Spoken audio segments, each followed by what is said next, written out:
guys have a problem, but the women are not allowed to remarry even though the husbands have problem.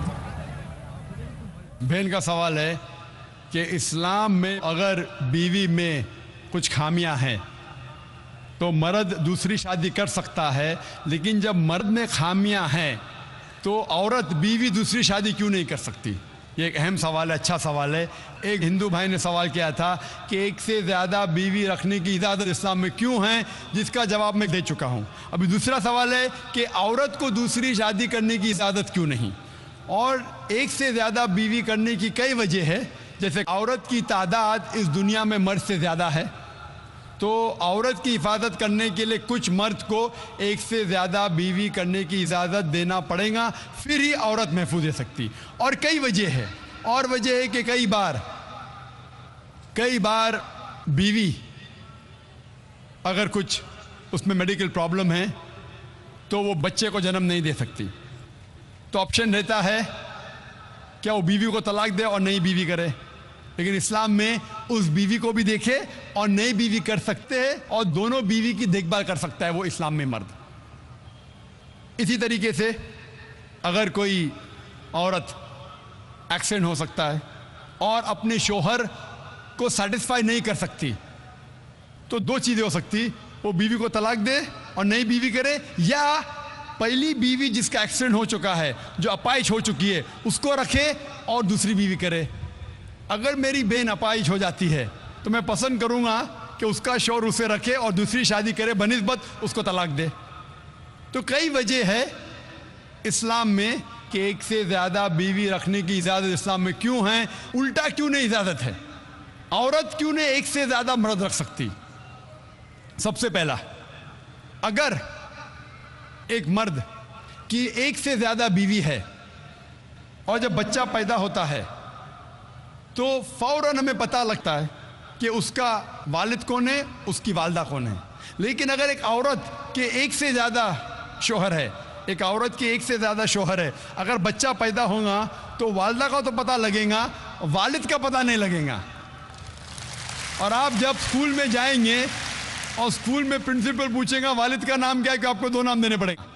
इसीलिए इस्लाम में एक बीवी के एक से ज़्यादा शौहर होने की इजाज़त नहीं।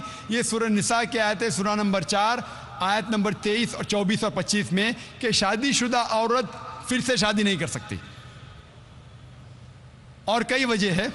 हम जानते हैं कि साइंस और टेक्नोलॉजी बढ़ने के बाद आज डीएनए टेस्टिंग के हिसाब से हमें पता चल सकता है कौन वालिद है कौन वालदा है, लेकिन ये तो अभी रिसेंट डिस्कवरी है, इतने साल पहले तो पता नहीं था। और ये एक सिर्फ वजह नहीं है, ये भी 100% डेफिनेट नहीं है, बट मान भी लो 100% डेफिनेट है, ये एक वजह नहीं, और कई वजह है। आज साइंस ये कहती है कि man is more sexual as compared to a women, a man is more sexual biologically as compared to a women. तीसरी वजह है कि एक आदमी मल्टीपल शौहर की जिम्मेदारी संभाल सकता है, एक से ज़्यादा शौहर की जिम्मेदारी संभाल सकता है, लेकिन औरत एक से ज़्यादा बीवी की जिम्मेदारी संभाल नहीं सकती, क्योंकि एक औरत में मेंस्ट्रुअल साइकिल होता है। Due to the menstrual cycle उसकी जहनी हालत बदलते रहती है, due to the estrogen level going up and down. कोई भी डॉक्टर से पूछिए, वो कहेगा कि during this period it is difficult for her to maintain a balance. और मान लो कि जो वजह मैंने कहा कि आदमी एक से ज़्यादा बीवी कर सकता है, अगर औरत पे लागू होता है, औरत अगर बांझ है, बच्चा पैदा नहीं कर सकती, फिर भी शौहर उसकी देखभाल कर सकता है और एक बीवी कर सकता है।